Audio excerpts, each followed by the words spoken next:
안녕하세요. 병원의 회계와 세무를 전문으로 하고 있는 공보겸 회계사입니다. 이번 시간에는 지난 시간에 이어 의료기관 회계기준규칙에 따른 재무제표 구성에 대해 살펴보도록 하겠습니다. 재무제표 구성에 포함된 내역들을 하나씩 살펴볼 건데요. 재무상태표는 말 그대로 재무와 관련된 상태를 보여주는 것으로 일정 시점의 사진이라고 생각할 수 있습니다. 의료기관 회계기준규칙 제7조에 따르면 재무상태표는 재무상태표 작성일 현재의 자산, 부채 및 자본에 관한 항목을 객관적인 자료에 따라 작성하여야 한다고 규정하고 있으며, 이는 별지 제1호 서식에 따른다고 하고 있습니다. 재무제표 작성일을 기준으로 애초에 얼마의 자본금을 출연했고 그 시점에 얼마의 현금과 어떤 형태의 자산을 보유하고 있는지, 그 자산을 보유하기 위해서 병원이 끌어쓴 부채는 얼마인지 재무상태표를 통해서 확인할 수 있습니다. 재무상태표를 통해서 정보 이용자들은 기업의 유동성, 재무적 탄력성, 수익성과 위험 등을 평가하는 데 유용한 정보를 제공하게 됩니다. 손익계산서와 관련하여 의료기관 회계기준규칙 제8조는 회계기관에 속하는 모든 수익과 이에 대응하는 모든 비용을 객관적인 자료에 따라 작성하여야 한다고 규정하고 있으며, 이는 별지 제2호 서식에 의한다라고 하고 있습니다. 손익계산서는 일정 기간 동안 기업의 경영 성과에 관한 정보를 제공해주는 보고서로 발생주의에 따라 인식한 손익입니다. 가끔 손익계산서에 있는 당기순이익이 병원에 그대로 현금으로 남아있어야 하는 거 아니냐? 현금으로 남아있는 것 아니냐? 라고 하시는 경영자분이 계실 수 있는데요. 이는 발생주의와 현금주의를 인식하지 못한 데서 오는 오류입니다. 현금주의로 손익을 인식하게 되면 현금이 들어오고 나가는 대로 손익을 인식하여 현금주의에 따른 손익은 남아있는 잔액과 일치할 수 있습니다. 하지만 발생주의에 따르면 거래가 발생했을 때 수익과 비용으로 인식하게 됩니다. 예를 들어 발생주의에 따르면 진료 행위를 했다면 받을 권리가 인식되는 것으로 보아 현금을 받지 않았어도 의료와 관련된 매출을 인식하게 되고, 이에 따라 의료 수익이 발생하고 그에 상당하는 의료 미수금이 발생하게 됩니다.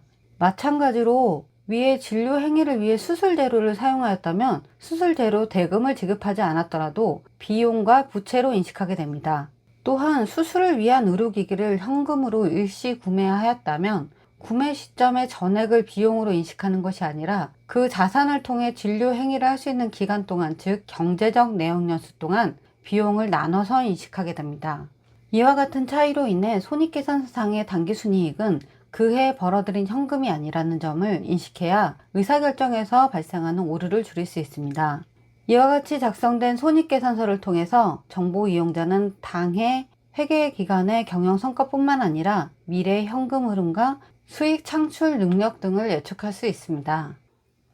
다음으로 기본금 변동 계산서에 대해 알아보도록 하겠습니다. 우선 기본금이란 용어는 일반적인 경우 낯선 단어입니다. 기본금 변동 계산서는 일반 기업 회계 기준의 자본 변동표와 유사하다고 볼 수도 있지만 개념상으로는 큰 차이가 있습니다.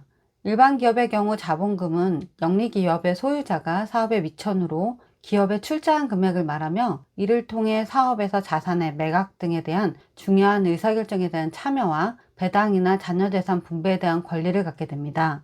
반면 비영리법인의 경우 목적한 사업을 운영하기 위해 출연한 자금을 기본금이라 볼 수 있으며, 출연했다고 하더라도 비영리법인의 출연자의 경영 등에 대한 참여가 법적으로 보장된 것은 아니며 배당이나 자녀재산의 분배를 할 수 없다는 점에서 차이가 있습니다. 이와 같은 기본금과 이익잉여금의 변동 및 수정에 관한 사항들을 기본금 변동계산서에 집계하게 됩니다. 의료기관 회계기준규칙 제10조에 따르면 현금흐름표는 당해 회계기관에 속하는 현금의 유입과 유출 내용을 객관적인 자료에 따라 작성해야 한다고 규정하고 있으며 별지 제4호 서식에 따르도록 규정하고 있습니다.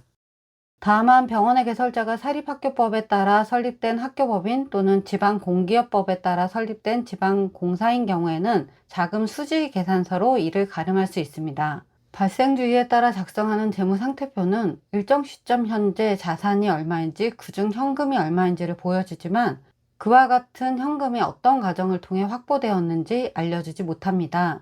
손익계산상의 당기순이익은 경제실체가 얼마나 이익을 남겼는지 그 성과를 보여주기는 하지만 앞서 설명한 것처럼 발생주의에 따른 성과이므로 그 자체가 단기 벌어들여 쓸 수 있는 현금은 아닙니다. 경제실체에 있어서 현금은 혈액과 같은 역할을 합니다. 제대로 혈액이 흐르고 있는지 그 혈액의 상태는 좋은지에 대한 정보를 주요 재무제표인 재무상태표와 손익계산서가 제공하지 못하므로 이를 보완하여 경제실체의 현금 흐름에 대한 전반적인 정보를 제공하기 위해 현금 흐름표를 작성하게 됩니다. 다음으로 재무제표 구성 중 주기와 주석에 대해 살펴보면 재무제표 세부 작성 방법에 따르면 재무제표를 이용하는 이해관계자에게 충분한 회계 정보를 제공하기 위하여 주기와 주석을 작성하여야 한다고 하고 있으며 주기와 주석은 다음의 방법으로 작성해야 한다고 작성 방법을 제공하고 있습니다.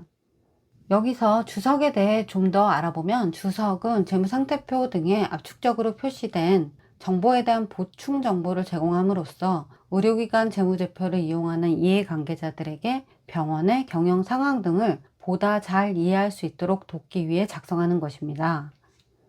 즉, 재무제표는 이렇게 계정 과목별로 숫자로만 정보를 보여주게 되는데 유형자산이 증가했지만 이게 단순하게 취득만 했는지 처분하고 대체 취득했는지 아니면 전기부터 계속 공사 중이던 건물이 올해 완공되어 사용하기 시작했는지 등은 주석이 없으면 확인할 수 없습니다. 또한 같은 자산을 취득하더라도 감가상각 방법이 정률법인지 정액법인지 내용연수를 5년으로 했는지 10년으로 했는지에 따라 감가상각비가 달라지므로 손익계산상의 감가상각비가 어떻게 산출되었는지 이해하기 위해서는 주석에 관련된 정보를 확인해야 합니다. 이와 같은 이유로 재무제표의 이해가능성을 높이기 위해 다음과 같은 주석사항들이 재무제표에 포함되게 됩니다. 먼저 어떤 회계기준을 근거로 재무제표가 작성되었는지 알려주기 위해 의료기관 회계기준을 준수하였다는 사실을 포함하여야 하며 감가상각 방법이나 내용연수 등의 병원의 의사결정에 따른 중요한 회계 방침이나 자원 및 의무에 대한 대체적 측정치에 대한 설명이 포함되어야 합니다. 다음으로 각 항목들에 대한 설명 사항이 포함되어야 하며 법인 내 병원이 다수 존재하는 경우 자산, 부채, 수익, 비용 등을 구분 표시한 내용이 포함되어야 합니다. 지금까지 의료기관 회계기준규칙의 재무제표 구성에 대해 알아보았습니다. 관련하여 궁금하신 사항은 댓글로 남겨주시면 영상 촬영에 반영하도록 하겠습니다. 또한 앞으로 의료기관 회계기준 관련하여 주기적으로 교육을 진행할 예정이니 교육공지 참고해서 많은 신청 부탁드립니다. 감사합니다.